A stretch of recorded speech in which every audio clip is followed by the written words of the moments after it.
What is up, y'all? Odeed, aka Big Jake here once again, and today on my channel we're gonna do something a little different. I was putting together a grocery order via Instacart and I saw that my local store now carries Impossible Burgers. Now personally, I've already had the Impossible Burger out at restaurants and I really like it, but I've never cooked it at home. So what I wanna do is put my own kind of like marinade and rub on it, cook it outside on my Weber kettle, have my lady make us some homemade buns, and then see exactly how well I can emulate or get it to taste like beef. So let's go ahead and get the video started.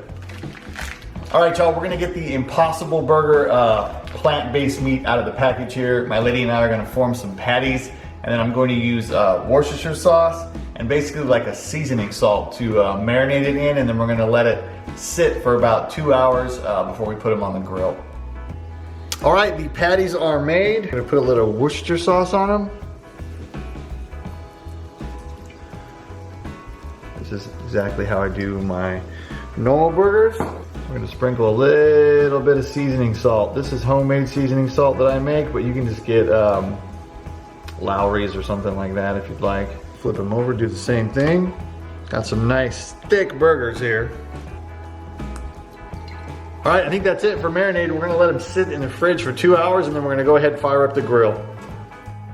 All right, y'all, we got the Weber kettle fired up using lump charcoal, and it is running hot. I'd say it's about 475 right now. Let me show you how I got my setup going on the inside.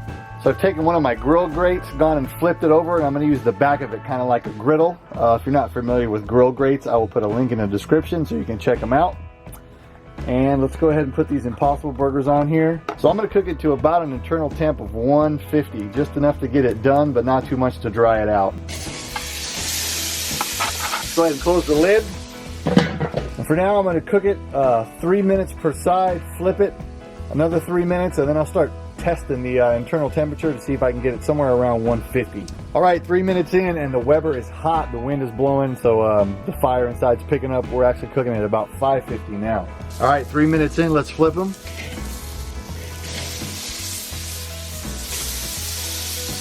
Probably cooking a little too hot, burnt them just a little bit, but I think it'll be all right. They're nice and charred. All right, we're at a total of 6 minutes cooking time, and once again, we are cooking hot, 550 degrees. All right, they're not quite done just yet. They're about 130 degrees. I'm gonna cook them probably for another 3 minutes. I bet they'll be done after that. All right, we are now 9 minutes in. Let's check the internal temp. All right, so this one closer to the camera over here is done. It's about 160. This one over here is about 145. So I'm gonna take this one off, let this one cook for probably another minute or so. All right, here's what they look like. I wanted to show them to you in the sunlight so you can get a good picture. I think I probably cooked them too hot and maybe charred the outside a little bit too much. Some people actually like that nice, you know, heavy char there on the outside. So if you like that, that's definitely how these came out. Yeah, that's how these two came out anyways, as far as appearance wise. Let's take them in the house, get them on a homemade bun, put some condiments on it, and see what they taste like. All right, y'all, here is the moment of truth. We got the homemade buns. It looks great.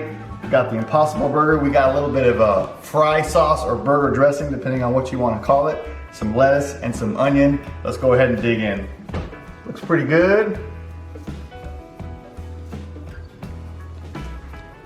You know, I gotta say, overall, that is pretty darn good. It's flavorful, it's juicy. I think the Worcestershire sauce and the rub kind of gave it like a beef-esque kind of flavor. Now, does it taste exactly like beef? I would say it does not, but it's still really, really good, and kind of a unique experience on its own. And if you're looking to cut down on your meat, or if you're trying to go completely vegetarian or vegan, or if you just can't find any meat right now because of the current global situation, I think the Impossible Burger is a great alternative. So if you see it at your store, go grab some of it, put it on the grill, and yeah, give it a try and see what you think. My name is Odeed. I'm out. Peace.